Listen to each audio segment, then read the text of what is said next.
किसी ने सच ही कहा है कि समय बदलते टाइम नहीं लगता है।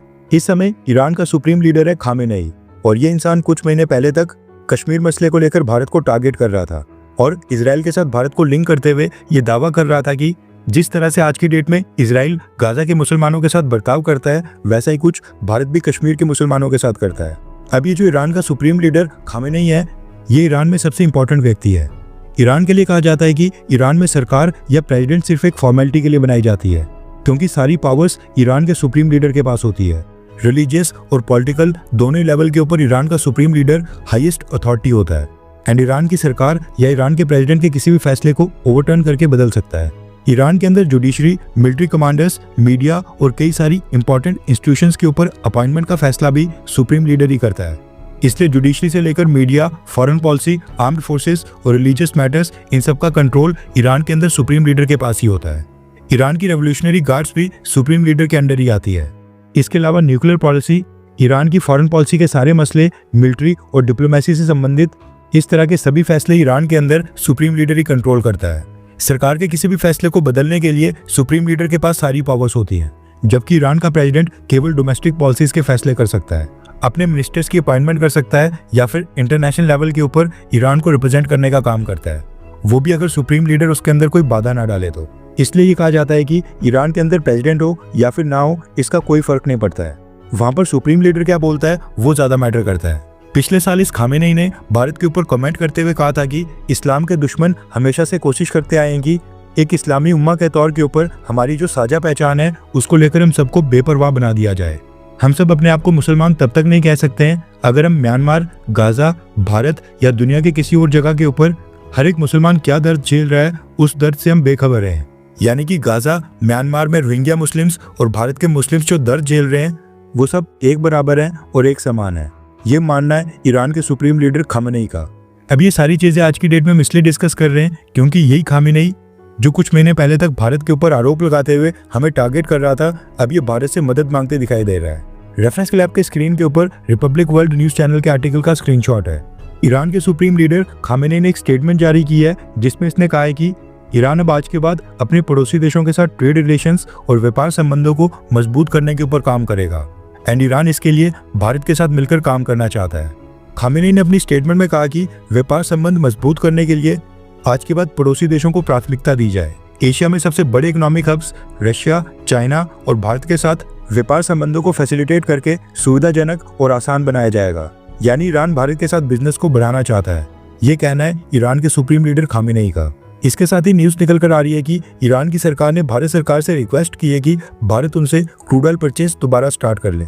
यानी जिस तरह से चाइना आज की डेट में ईरान से क्रूड ऑयल परचेज करते हुए डोनाल्ड ट्रंप के सैंक्शंस को बिल्कुल इग्नोर कर रहा है, सेम वैसे ही भारत की सरकार भी करे। डोनाल्ड ट्रंप के सैंक्शंस के बाद भारत ने ईरान से क्रूड ऑयल परचेज करना पूरी तरह से बंद कर दिया है। उससे पहले भारत ईरान से हर साल 9 से 10 बिलियन डॉलर्स का क्रूड ऑयल परचेज करता था। अमेरिका ने ईरान के ऊपर जितने भी सैंक्शंस लगाए हैं, यूएस डॉलर्स के इस्तेमाल के ऊपर जो रोक लगाई है, भारत की सरकार उसको पूरी तरह से फॉलो कर रही है, जिसकी वजह से ईरान की इकोनॉमी की हालत बद से बदतर हो गई है। ईरान के पास केवल इस समय 4 बिलियन डॉलर्स के फॉरेक्स रिजर्व्स बचे हैं।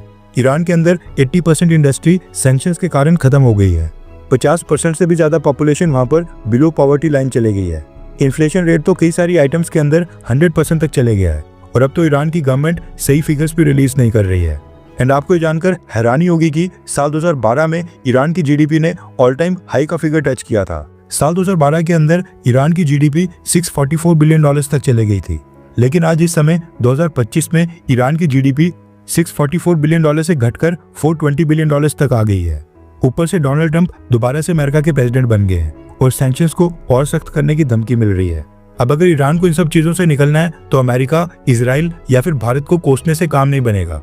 खामेनेई को पता है कि एशिया में रशिया, चाइना और भारत ये 3 सबसे बड़ी पावर्स हैं जिनसे बिजनेस करने में ईरान को कई बिलियन डॉलर्स का फायदा होगा।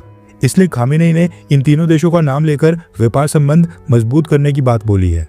अब ये जो ईरान के सुप्रीम लीडर खामेनेई का अचानक से हृदय परिवर्तन हो गया है, ऐसा नहीं कि ये दोबारा से भारत को टारगेट कभी नहीं करेगा। ये फिर से फ्यूचर में कोई ना कोई ऐसी स्टेटमेंट जरूर देगा जिसमें भारत की माइनॉरिटीज, भारत के मुस्लिम्स या फिर कश्मीर को लेकर भारत के ऊपर बेसलेस आरोप और एक्यूजेशंस लगाए जाएंगे। लेकिन अब ये भारत के खिलाफ नफरत फैलाने के साथ साथ भारत से बिजनेस करके बिलियन ऑफ डॉलर्स भी कमाना चाहता है। यानी ये भारत को बदनाम भी करेगा और फायदा भी उठाएगा। अब सवाल ये खड़ा होता है कि भारत सरकार इसमें क्या करेगी। ईरान से क्रूड ऑयल परचेज करने का तो खैर सवाल ही खड़ा नहीं होता है, क्योंकि आज की डेट में ईरान की उतनी वैल्यू नहीं है कि हम ईरान के लिए डोनाल्ड ट्रंप और अमेरिका को नाराज करें। अब ऐसा नहीं है कि ईरान और भारत के रिलेशंस में कभी भी मनमुटाव नहीं आया है और ईरान ने भारत के साथ कभी गलत नहीं किया हो। आपकी जानकारी के लिए बता दूं कि भारत और पाकिस्तान आज तक जब भी युद्ध के अंदर एंटर हुए हैं, ईरान ने हमेशा ही पाकिस्तान को काफी सारे हथियार बेचे हैं। इसके अलावा कश्मीर मुद्दे के ऊपर भी ईरान ने कई बार पाकिस्तान की हाँ में हाँ मिलाई है।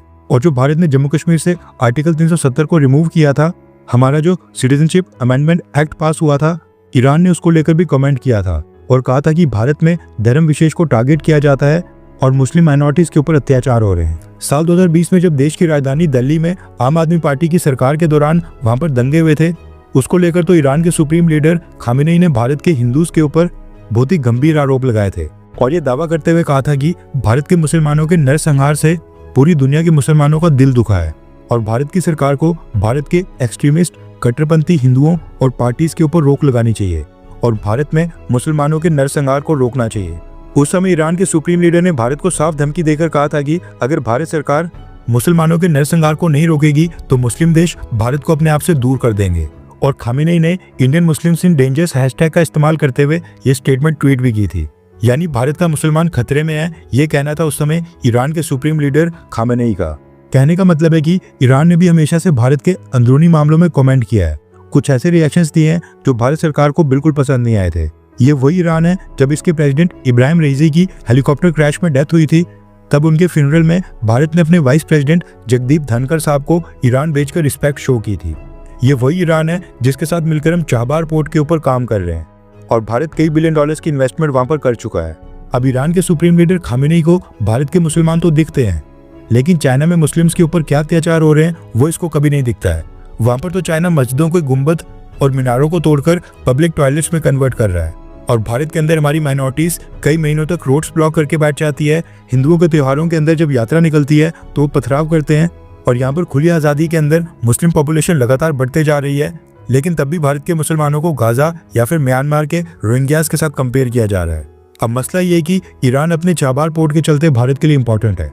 अफगानिस्तान, आर्मेनिया, रशिया या फिर सेंट्रल एशिया के साथ ट्रेड में ये चाबार पोर्ट भारत के लिए सबसे इंपॉर्टेंट रोल प्ले करता है, इसलिए भारत सरकार भी ईरान के साथ फुली कोऑपरेट करती है, वरना भारत की सरकार ईरान को भी अच्छे से सबक सिखा लेती। खैर, ईरान को लेकर आपका क्या पॉइंट ऑफ व्यू है? क्या आपको लगता है कि ईरान के ऊपर भरोसा किया जा सकता है, हाँ या फिर ना? नीचे कमेंट करके अपनी राय जरूर बताएं। हर 24 घंटे के अंदर जियोपॉलिटिक्स में बड़े फेरबदलाव और उलटफेर हो रहे हैं और भारत के लिए नए चैलेंजेस आ रहे हैं। कोई देश अपने फैसले से पलट रहा है तो कोई देश ब्लैकमेलिंग के ऊपर उतर आया है। सभी देश एक दूसरे को नीचे लगाने की कोशिश कर रहे हैं। इन सब के बीच हमारा भारत किसी भी देश से पीछे न रह जाए, इसके लिए मोदी सरकार लगातार कोशिशें कर रही है। एंड भारत की foreign policy, defence news, economy और ग्लोबल अफेयर्स का सही एनालिसिस हमारे चैनल इंडियन अफेयर्स का मिशन है और ये मिशन आपके सपोर्ट के बिना अधूरा है। इंडियन अफेयर्स हिंदी के ऊपर हम सभी फैक्ट्स और डेटा बिल्कुल सरल भाषा में एनालाइज करते हैं, बिना किसी एजेंडा के। अगर आप चाहते हैं कि इंडियन अफेयर्स का सही और ऑथेंटिक एनालिसिस आप तक लगातार पहुंचे, तो इस वीडियो को लाइक करें और हमारे चैनल इंडियन अफेयर्स को सब्सक्राइब करके बेल नोटिफिकेशन ऑन करना मत भूलिए। आपका एक लाइक हमारे चैनल को ग्रो करने में काफी मदद करेगा और एक सब्सक्राइब ये सुनिश्चित करेगा कि आप किसी भी इंपॉर्टेंट अपडेट को मिस ना करें। अगर आपने हमारे चैनल को पहले से सब्सक्राइब किया है तो दिल से धन्यवाद। जय हिंद, वंदे मातरम।